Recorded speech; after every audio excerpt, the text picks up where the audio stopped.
Over the course of this programme, we've seen many methods of fishing, all of which have required their own casting style. Everyone has their own way of doing things, and we'd encourage you to find what works for yourself. But to point you in the right direction, here's just a few tips you may want to consider from some people in the know. Top tip for casting, always use a casting glove. I think you see a lot of people on the bank nowadays that are desperately trying to hit a range, and as soon as they pull through on the cast, you can see them releasing too early because the pressure comes up on that finger, and I don't care how hard your finger is, there is a point where you will release because you know that if you leave it any longer it's going to start cutting into your finger. Always feather the line when you do cast, but then also feel for a drop on the lead. It's the most important thing. If you don't feather it, the chances are you will get a tangle, although when you retrieve it, it doesn't actually, it'll come back as if it wasn't tangled. But by feeling the lead down, you also lay the rig out so you get better presentation. The other advantage is obviously you can tell what you're fishing over. If you get a nice donk, you know it's a harder bottom, it's a bit softer, chances are it's sill.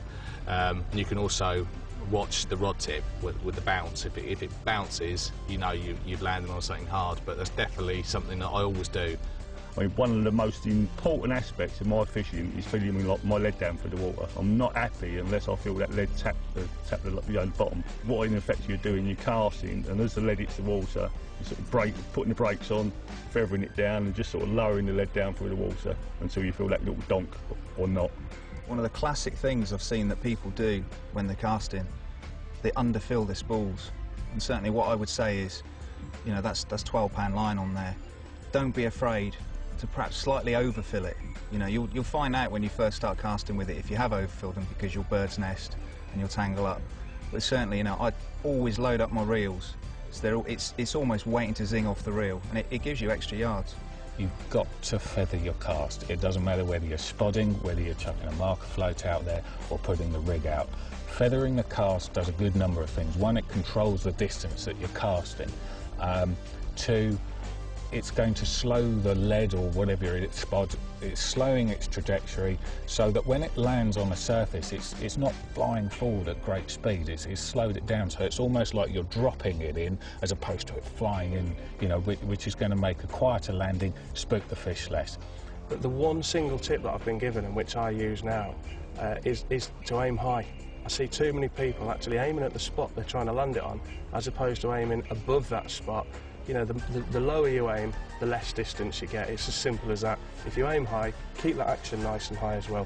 Generally, you can get it out there that little bit further, and you maintain your accuracy.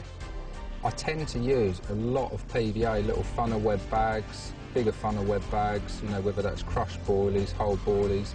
And I suppose I put them on the rig all the time because I like that rotation factor on the cast. I've always liked it since I was quite young, you know. But with a bag, you can see the rotation sort of going around a bit like a helicopter through the air. And then just at this time when it's going to hit the water, I stop it, feather it down, and I know that everything is bang on. I'm not a massive distance caster. I don't tend to do a lot of that type of fishing, but the reason I really like the extra backbone that the Hi-S has got is because I can control the direction of the cast a lot easier. I can steer it a little bit better. I've got control of the line even in quite sort of strong winds. You can almost like bend it round with a rod that you know that isn't sort of flopping all over the place. You can't fail to mark that line, even if you're just going for a day. Why cast out and then not know where you've had that bite from? If you get that one bite, there's a good chance you're going to have a second. For accuracy casting, I always line up with the butt section of the rod like a rifle. Look straight down the rod, bring the rod straight over. It can't go anywhere other than straight. What I try and say to people is just to try and get the baits on the money. If it's not on the money, reposition it. It's okay being able to cast a long distance, even short distance, but get it on the money, and that should hopefully catch you more fish.